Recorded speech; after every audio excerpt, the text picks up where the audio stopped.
सूर्यपुत्र कर्ण, दानवीर कर्ण या जिसे अंगराज कर्ण के नाम से हम जानते हैं, तो आपके दिमाग में जब उनके नाम लेते हैं तो आपके दिमाग में कौन सा चरित्र बनता है? पहला कि एक योद्धा जो दानवीर था, जो महापराक्रमी था, जिसको छल से हराया गया और छल से मारा गया, जिसके साथ सब गलत हुआ।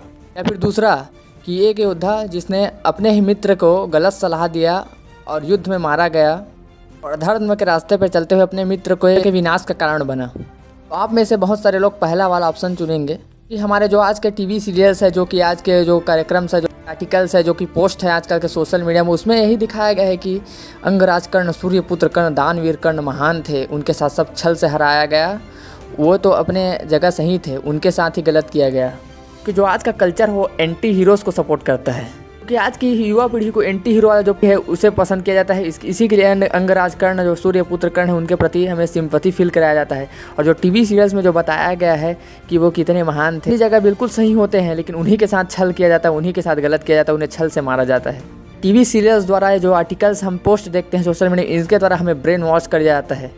यहाँ तक कि मेरे इस वीडियो में भी कमेंट आने वाले हैं। तो अब ये जो टीवी सीरियल्स देख के आपको पूरा ब्रेन वॉश कर दिया गया है कि कर्ण के प्रति आपको सिंपैथी फील कराया जा रहा है। एक एंटी हीरो का जो कल्चर आ गया है, सब जो आज के ट्रेंड जो चल रहा है, उसी के हिसाब से युवा पीढ़ी अंगराज कर्ण को फॉलो करती है। उन्हें अच्छा दिखाया जाता है, उन्हें अच्छा पोर्ट्रे किया जाता है। लेकिन इसी के विपरीत जब आप असल महाभारत पढ़ते हैं, जो अंगराज कर्ण का जो पात्र है, जो उनका चरित्र है, बिल्कुल ही अलग है। जो महाभारत टीवी सीरियल्स में दिखाया गया उससे बिल्कुल अलग है। असली महाभारत में युद्ध का मुख्य कारण ही अंगराज कर्ण को बताया गया है, क्योंकि वही दुर्योधन को बार बार भड़काते रहते हैं कि युद्ध करो, तुम्हें अपना हक मिलना चाहिए, मैं तुम्हारे साथ हूँ, तब तक अर्जुन क्या कोई तुम्हें हरा नहीं सकता। कि आपको तो ये विश्वास नहीं होगा, इसीलिए आप तो महाभारत भी नहीं पढ़ सकते, इसलिए आपको ये वीडियो का लिंक देता हूँ, आप उन्हें सुन सकते हैं या फिर आप स्वयं महाभारत पढ़ सकते हैं। असली महाभारत में ही बताया गया है कि बार बार दुर्योधन को अंगराज कर्ण ही उकसाते रहते हैं कि तुम युद्ध करो, ये तुम्हारा हक है। कर्ण ही दुर्योधन के सलाह देते रहते हैं कि अर्जुन और सभी पांडवों को तो मैं देख लूंगा। आप देख लीजिए, जो सच्चा मित्र होता है, मित्र के 3 उदाहरण हैं, जहां आप सुदामा और श्री कृष्ण को ले लीजिए, आप कर्ण और दुर्योधन को ले लीजिए, और वहीं आप अर्जुन और श्री कृष्ण को ले लीजिए। सुदामा और श्री कृष्ण की तो मित्रता पूरी भक्ति वाली है, जहाँ सुदामा उनके भक्त हैं, और वहीं अंगराज कर्ण जो कि दुर्योधन को ही बोलते हैं जो दुर्योधन सुनना चाहते हैं, और उन्हें ही भड़काते हैं अपने ही भाइयों के खिलाफ और युद्ध करवाने के लिए। तो वहीं आप श्री कृष्ण और अर्जुन को लीजिए, जहाँ पे श्री कृष्ण उनके मित्र के साथ साथ, उनके भाई के साथ साथ अर्जुन के गुरु भी होते हैं। यहाँ तक कि वो अर्जुन को महाभारत में आप पढ़ लीजिए कि कई बार डांटते हैं, उन्हें तुम तुच्छ भी कहते हैं, लेकिन अर्जुन उन्हें एक गुरु की तरह सुनते हैं और उन्हें कभी भी उल्टा जवाब नहीं देते हैं। वही सच्चा मित्र होता है जो कि आपके बुरे को बुरा बताए, ये नहीं कि आपके बुरे को भी अच्छा समझ के आपको अधर्म के मार्ग पे जाते हुए भी देख ले। सच्चा मित्र वही होता है जो कि आपको अधर्म के मार्ग पे जाते हुए देख के तो आपके विरुद्ध जाके आपको रोके और आपको धर्म का मार्ग बता, आपके हित में सोचे। वही हमें श्री कृष्ण और अर्जुन की मित्रता में देखने को मिलती है। वहीं अंगराज कर्ण दुर्योधन को ही भड़काते रहते हैं कि आप युद्ध करो पांडवों से, आपका यह हक है, आपको पूरा राज्य मिलना चाहिए। और फिर आप कहेंगे कि दानवीर कर्ण के पास तो ये और कोई चुनाव करने के लिए मार्ग नहीं था, क्योंकि वो अपने कर्तव्य को नीचे दबे हुए थे। पांडवों के पास भी नहीं जा सकते थे, पता होने के बावजूद वो अपनी माता कुंती से भी नहीं मिल सकते थे। वो दुर्योधन का पक्ष भी नहीं छोड़ सकते थे, वो क्योंकि उन्हें अपने कर्तव्यों को और अपने ऋण से मुक्त होना था। तो ये सर्वस्व सही है, सही बात है, लेकिन आप अपने मित्र को समझा सकते हैं।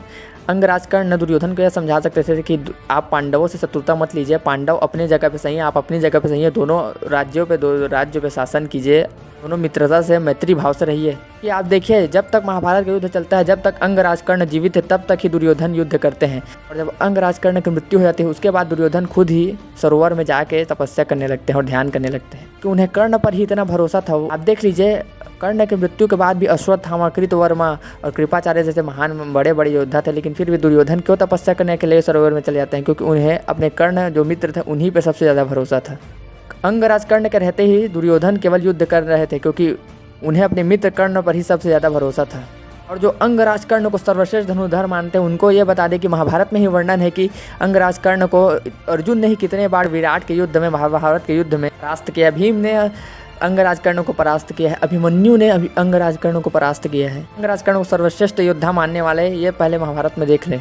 और दूसरी ओर आप अर्जुन को देख ले तो वो सर्वश्रेष्ठ योद्धा थे महाभारत में। उन्होंने अपने जीवन काल में एक भी युद्ध नहीं हारा, लेकिन कभी भी उन्हें वो घमंड नहीं, उन्हें सोच कभी नहीं आया कि सर्वश्रेष्ठ हो, मुझे किसी के सुनने की ज़रूरत नहीं है। क्योंकि अगर वो भगवान श्री कृष्ण को ऐसा कहते कि मैं सर्वश्रेष्ठ धनुर्धर हूँ, मुझे क्यों समझा रहे हो, तो क्या वो युद्ध कर पाते, क्या वो महाभारत जीत पाते? अर्जुन के मन में जो शिष्य वाली जो भावना थी, जो परिश्रम और विनम्रता थी अर्जुन के मन में, इसी कारण से ही वो सर्वश्रेष्ठ धनुर्धर और सर्वश्रेष्ठ योद्धा थे। क्योंकि उनसे तो सर्वश्रेष्ठ धनुर्धर बहुत सारे थे, लेकिन अर्जुन को सर्वश्रेष्ठ इसीलिए कहा जाता, उनमें भी इसको सुनने की उनमें परिश्रम और विनम्रता थी, दूसरे किसी भी योद्धा में नहीं थी। लेकिन जो आज की युवा पीढ़ी है वो इसी ट्रेंड पे फॉलो कर रहे हैं कि एंटी हीरोज़ का जो ट्रेंड चल रहा है उसी कारण ही अंगराज कर्ण के इतने सारे आपको सोशल मीडिया पोर्ट्रेट या इतने सारे पेंटिंग्स मिलेंगे। लेकिन वहीं पे मैं अर्जुन का पोस्टर सर्च कर रहा था तो एक भी नहीं मिल रहा है।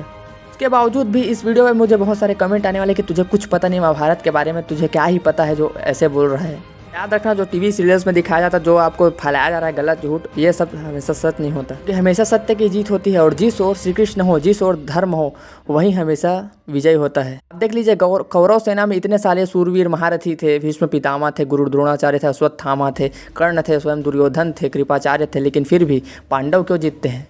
क्योंकि वो धर्म के रास्ते पे भगवान श्री कृष्ण उनके साथ थे। कि धर्म का विजय आवश्यक है, धर्म की स्थापना आवश्यक है, इसीलिए भगवान श्री कृष्ण ने अपने आप को रणछोड़ कर हरवाया। उन्होंने शस्त्र तक, अपने प्रतिज्ञा के बावजूद भी उन्होंने शस्त्र उठाया पितामह भीष्म पर। कि धर्म की स्थापना से बड़ा कोई भी नियम नहीं है। जिस ओर भगवान है उसी ओर धर्म है, इसलिए जो उनके विरुद्ध लड़ेगा वो कितना भी बड़ा योद्धा हो कभी नहीं जीत पाएगा। तो महाभारत हमें एक सीख देने के लिए, जीवन शैली प्रदान करने के लिए, एक अनुभव प्रदान करने के लिए है, एक नैतिकता प्रदान करने के लिए। इससे कोई गलत सीख लेके हमें अपने आप को ही बर्बाद नहीं करना चाहिए।